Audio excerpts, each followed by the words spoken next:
حضرت شاہ ولی اللہ رحمۃ اللہ علیہ کے بارے میں آتا ہے، اور بعض علماء نے ان کے علاوہ کسی اور بزرگ سے بھی یہ نقل کیا ہے کہ وہ بیٹھے تھے رات کو مطالعہ کر رہے تھے حدیث کا. اس دور میں دیے ہوتے تھے مٹی کے بنے ہوئے، ان میں تیل ڈال دیا اور ایک فلیطہ بنا دیا اور اسی پہ پڑھتے تھے. اتفاق سے جو انہوں نے نظر اٹھائی تو سامنے سانپ بیٹھا، ان کے ہاتھ میں جو لکڑی تھی ماری تو سانپ مر گیا.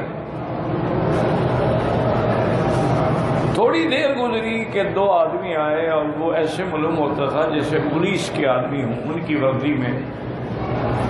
انہوں نے آ کے شاہ صاحب فرماتے ہیں کہ مجھے پکڑا کہ چلو تم نے ہمارا آدمی قتل کیا.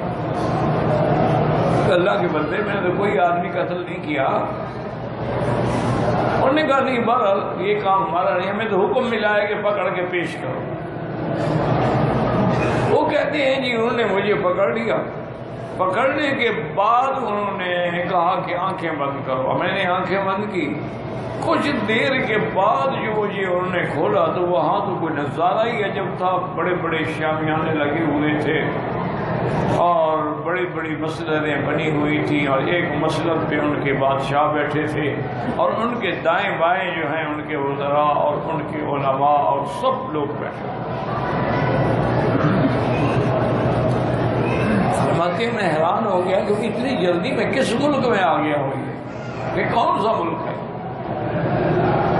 تو بادشاہ نے مجھ سے مخاطب ہو کے فرمایا کہ تم نے ہمارا آدمی قتل کیا؟ میں نے کہا جی بالکل نہیں، میں ایک عالم آدمی ہوں، قرآن و حدیث پڑھنے پڑھانے والا، میرا قتل سے کیا تعلق ہو سکتا ہے؟ انہوں نے کہا تم نے سانپ کو نہیں مارا ہے؟ انہوں نے کہا حضرت تو میں نے سانپ کو مارا ہے نا، انسان کو تو نہیں مارا ہے. اور پھر میرے محبوب صلی اللہ علیہ وسلم کی حدیث مبارک ہے کہ من تشبہ بقوم فہو منہم، کہ جو شخص جس قوم کی شکل بنائے گا اسی میں قیامت والے دن اٹھایا جائے. اس نے جب سانپ کی شکل بنا لی تو ہمیں حکم ہے کہ موذی کو ہم مار سکتے ہیں. تو بادشاہ نے اپنے ایک عالم کی طرف دیکھا کہ یہ ٹھیک کہہ رہا ہے، حضور کی حدیث ہے. انہوں نے کہا بالکل یہ حضور کی حدیث ہے. اور ایک روایت میں انہوں نے کہا کہ میں نے خود سنی. تو بادشاہ نے کہا ان کو باعزت طریقے سے جہاں سے لائے ہو وہیں پہنچاؤ.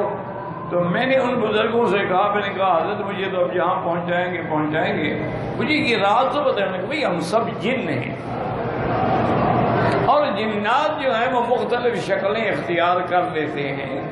میں نے کہا حضرت مجھے تو ایک حدیث کا سبق پڑھا دیں، آپ کا تو اتنا بڑا اونچا مقام ہے کہ آپ نے حضور صلی اللہ علیہ وسلم کو سنا ہے اور دیکھا ہے.